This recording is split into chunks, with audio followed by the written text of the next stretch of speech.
తెలంగాణలో భారీ వర్షానికి సంబంధించి పూర్తి అప్డేట్స్ మా ప్రతినిధి లివిల్ అందిస్తారు. లివిల్. ప్రతిష తూర్పు విదర్భ దాని పరిసర ప్రాంతాల్లో కొనసాగిన ఆవర్తనం ఈరోజు మధ్యప్రదేశ్ యొక్క నైరుతి ప్రాంతంలో సగటు మధ్యప్రదేశ్ నైరుతి ప్రాంతంలో సగటు మట్టానికి 9 కిలోమీటర్ల దూరంలో కేంద్రీకృతమైంది. దీని ద్వారా రాష్ట్రంలో 50 నుంచి 60 కిలోమీటర్ల వేగంతో ప్రచండ గాలులు వీస్తున్నాయి. ఈ గాలుల నేపథ్యంలో రాష్ట్ర వ్యాప్తంగా కూడా పలు పట్టణాల్లో సైతం గాలివాన బీభత్సం సృష్టిందని చెప్పుకోవచ్చు. ఇవాళ ఏదైతే ఈ హైదరాబాద్ నగరాన్ని కూడా ఈ వాన రికార్డు స్థాయిలో నమోదైంది. ఎక్కడ చూసినా నీళ్ళంతా కూడా జలమైన పరిస్థితి కనిపిస్తుంది. హైదరాబాద్ జిహెచ్ఎంసీతో పాటు నగర ఏదైతే ఇటు రామచంద్రపురంలో ప్రత్యేకంగా ఆ గాలివాన బీభత్సానికి పలు విద్యుత్ స్తంభాలు విరిగి నేలకు పడ్డ పరిస్థితి కనిపిస్తుంది. అంతేకాకుండా గాలి ఎక్కువ వేగంతో వీస్తుండటంతో ఇటు ఇంటి సామాగ్రి కావచ్చు ఇతర వస్తువులన్నీ కూడా ఒక్కసారిగా స్తంభాలపై పడ్డ పరిస్థితి కనిపిస్తుంది. ఇటు ఏదైతే స్తంభాలపై పడడంతో ఇటు కరెంటు అంతరాయం కూడా కలిగింది. పలు చోట్ల విద్యుత్ అంతరాయం కలిగింది. పలు చోట్ల ఇప్పటికే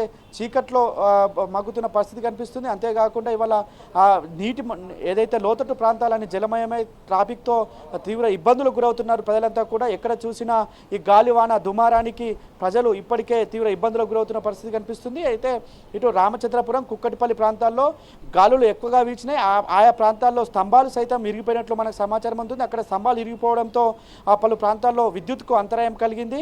అయితే విద్యుత్ అధికారులు కూడా ఎప్పటికప్పుడు అప్రమత్తం చేస్తున్నారు. అధికారులను ఎక్కడైనా కరెంటు స్తంభాలు ఇరిగిపోయినట్లు కానీ తీగలు తెగిపోతే వెంటనే సంబంధిత అధికారులకు ఫిర్యాదు చేయాలి. ఫిర్యాదు చేసినట్లయితే వెంటనే మేము దాన్ని సరిచేస్తామని చెప్తున్నారు. ఒకవేళ కరెంటు స్తంభాలు ఇరిగిపోతే ప్రాణ నష్టం జరగనున్నది కాబట్టి కరెంటు స్తంభాలు ఇరిగిపోయిన స్తంభాలను కావచ్చు తెగిపోయిన వైర్లను ముట్టుకోకుండా అధికారులకు సమాచారం ఇవ్వాలని చెప్పేసి కూడా పలు ఇప్పటికే విద్యుత్ సంస్థలకు సంబంధించిన అధికారులు సూచిస్తారు. అంతేకాకుండా ఇటు జిహెచ్ఎంసీ పరిధిలో కూడా భారీ వర్షపాతం నమోదైంది. ఒక్కసారిగా కురిసిన వర్షపాతంతో లోతట్టు ప్రాంతాలని జలమయమయ్యాయి.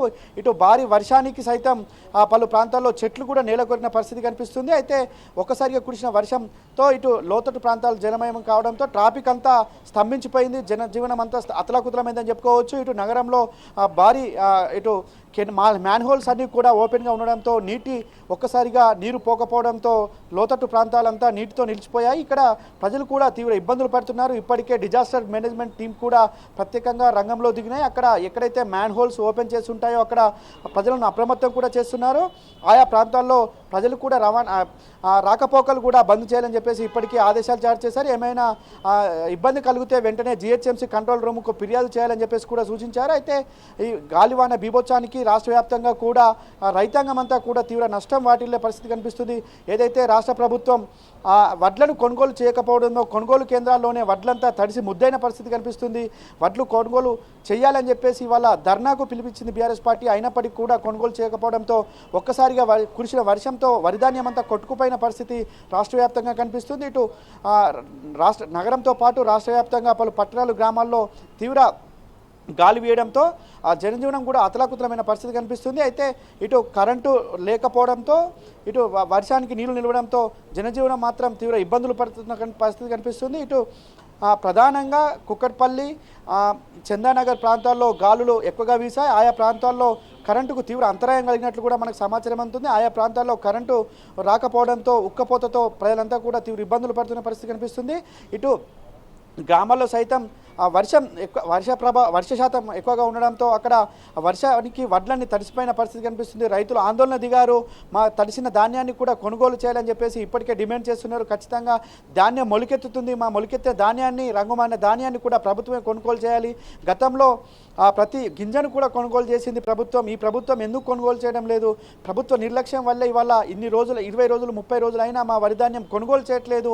అందుకే ఇవాళ అకాల వర్షాలతో మాకు తీవ్ర నష్టం వాటిల్తుందని చెప్పేసి కూడా రైతులంతా కూడా ఆందోళన చెందుతున్న పరిస్థితి కనిపిస్తుంది. ఏదేమైనప్పటికీ ఇవాళ వర్షంతో నగరంతో పాటు రాష్ట్ర వ్యాప్తంగా కూడా జలజీవనం అతలకుతలమని చెప్పుకోవచ్చు. కరెంటు స్తంభించింది. ఇటు రవాణా కూడా ఎక్కడికక్కడ స్తంభించిపోయిన పరిస్థితి కనిపిస్తుంది. నగరంలో ప్రధాన రహదారుల వెంట ట్రాఫిక్ అంతా కూడా స్తంభించిన పరిస్థితి కనిపిస్తుంది.